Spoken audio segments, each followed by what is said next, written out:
누가복음 18장 21절에서 22절까지 보겠습니다. 그러므로 그는 그에게 말했다. 나는 어려서부터 이 모든 것을 다 지켰다. 관원은 이와 같은 예수님의 깊은 의미를 헤아리지 못한 것 같습니다. 그리고 관원은 자신은 자신의 행동으로 간음하지 않았으며 살인하지 않았으며 도둑질하지 않았으며 거짓 증인이 되지 않았으며 부모를 낮게 평가하지 않았다고 이야기를 합니다.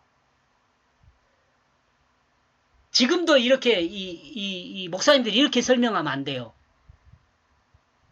성도들에게 이렇게 설명하면 안 돼요. 이것은 문자적으로 보는 거예요. 관원과 같이 생각하는 거죠. 예수님은 이 정도를 지금 관원에게 가르치지 않아요. 성경은 나와 여러분에게 이 정도를 가르치지 않아요. 마음을 바꾸는 것을 아예 이런 것들을 생각지도 않은 상태에서만 마음으로도 이런 것들을 범하지 않게 만들어 버린다니까요. 마음이 바뀌어 버렸으니까. 마음이 새롭게 거듭났으니까.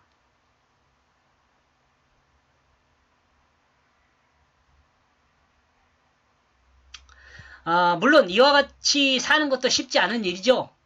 특히 힘과 권력과 재산과 명예와 지식을 가지고 있는 사람이라면 이와 같은 유혹에 넘어가기 쉽습니다. 어려서부터 자신은 이와 같이 하나님의 율법을 다 지킨 사람이라는 것입니다. 근데 그럼에도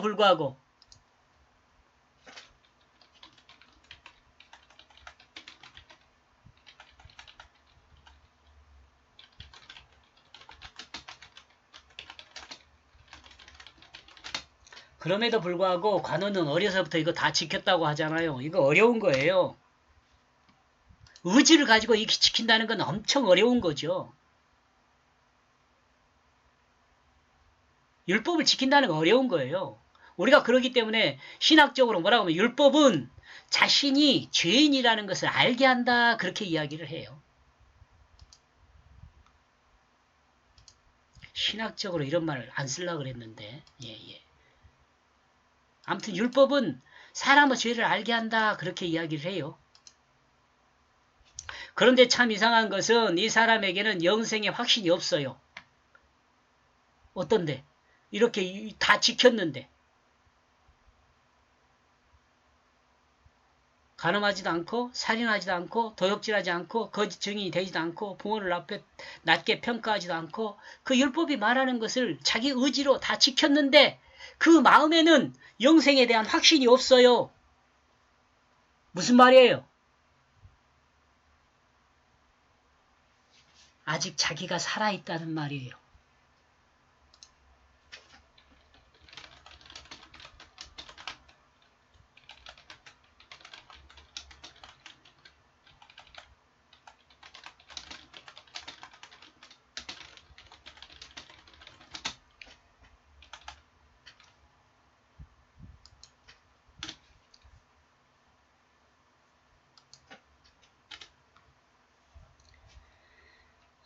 자신의 하나님의 율법을 모두 온전하게 지켰는데 율법이 약속한 영생을 확신하지 못하고 있다는 것이 이 관원의 현실이며 자신이 가지고 있는 문제점이죠.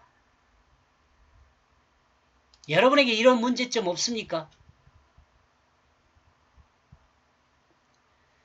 관원은 이 문제를 해결하기 위해서 예수님을 찾아왔습니다. 그리고 이 문제에 대해 해답을 찾고 있는 것입니다.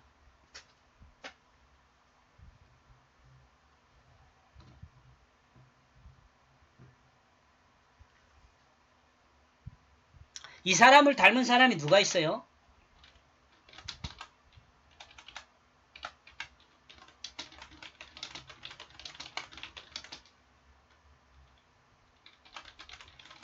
이 사람을 닮은 사람이 사울입니다.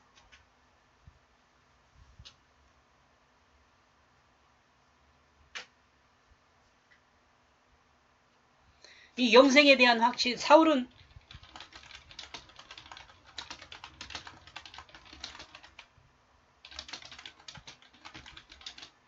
그리스도인을 핍박하고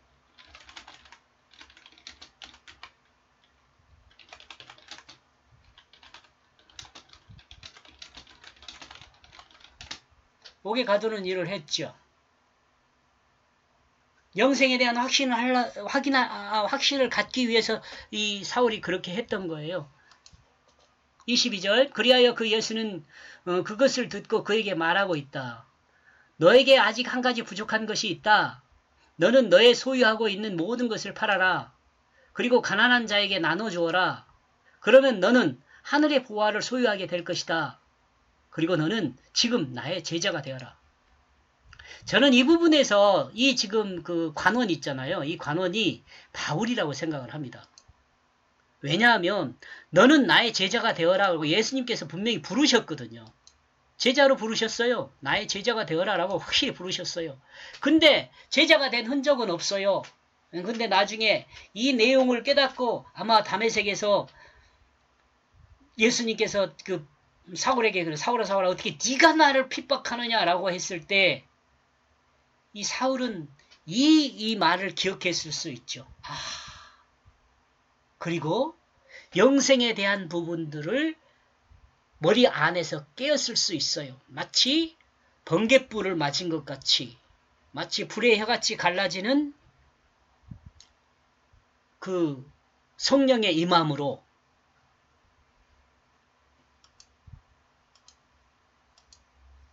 회심할 수 있었다고 생각을 합니다. 이 내용을 쓰고 있는지는 모르겠지만 다른 복음서에든 어디든 쓰고 있을 겁니다. 그 내용을. 제가 이 생각을 갖고 있기 때문에요. 제가 100% 맞다는 거 다시 말하지만 아닙니다. 그러나 이런 내용들을 보면 예수님이 불렀는데 제자가 되지 않는다? 저는 이런 생각은 안 하거든요. 예수님은 이와 같이 대답하는 관원에게 가장 기본적인 것에 문제가 있다는 것을 지적하고 있습니다. 이 땅에 가지고 있는 재물은 너를 위한 것이 아니라 이 땅에 사는 사람들을 위한 것이죠. 재물은요, 내가 그걸 가지고 영원히 소유할 것으로 여기는 것이 아니라 이 땅에서 섬김을 위해서 그냥 도구로 사용하는 것이에요, 재물이. 이건 뭐 말해도 잘 알아듣지 못하는 사람이 많을 것 같아요, 이것은. 중심이 바뀌지 않는 사람은 도대체 이거 말을 이해할 수가 없죠. 그러나 마음이 바뀐 사람은 이것이 무슨 말인지 알 수 있을 거라고 저는 생각을 합니다. 관원은 미래를 향한 소망을 가지고 있다면 관원이 미래를 향한 소망을 가지고 있다면서 관원은 은이 많네요. 관원은 미래를 향한 소망을 갖고 있다면서 현재를 고집하고 있는 삶을 살고 있는 것입니다. 자, 조금 유식한 척하고 써놓은 것 같아요. 좀 어렵게 써놨죠? 유식한 것도 아니지만 영생을 소망하면서도 현재 웰빙을 생각하고 있는 거죠. 안 맞죠? 예수 믿는 사람의 문제점이 거기 있어요. 예수를 믿는 것은 뭐죠? 영생을 소망하면서 예수를 믿어요. 근데 기도하고 예배 출석하고 이런 것에서 얻으려고 하는 것은 현재 웰빙을 요구해요. 안 맞죠?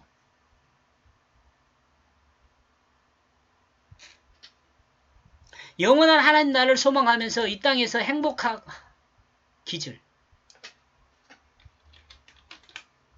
기질만을 고집하고 있는 것입니다. 이는 믿음과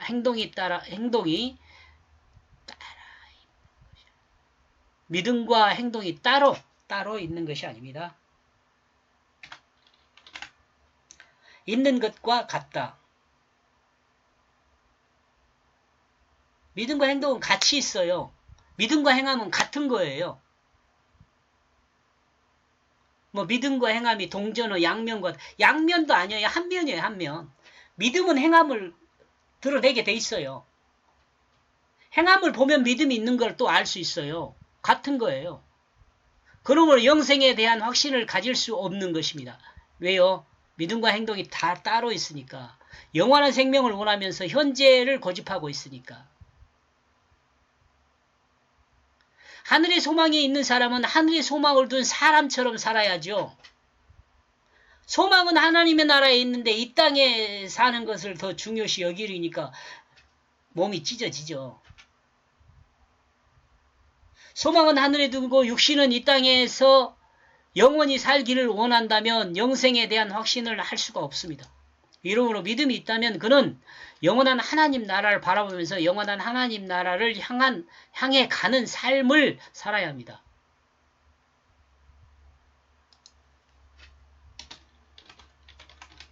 영적인 삶을 살아야죠.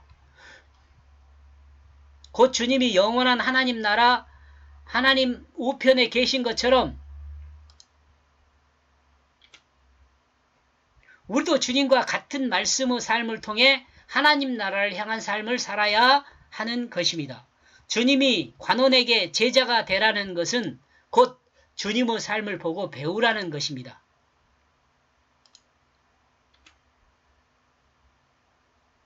예수님의 제자로 부름받았다는 말씀이 없지만 제자가 된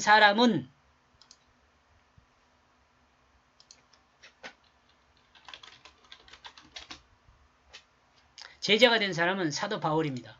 바울을 생각하면 부자 청년이라는 사람과 이 어떤 관원이라는 사람이 바울이었을 가능성을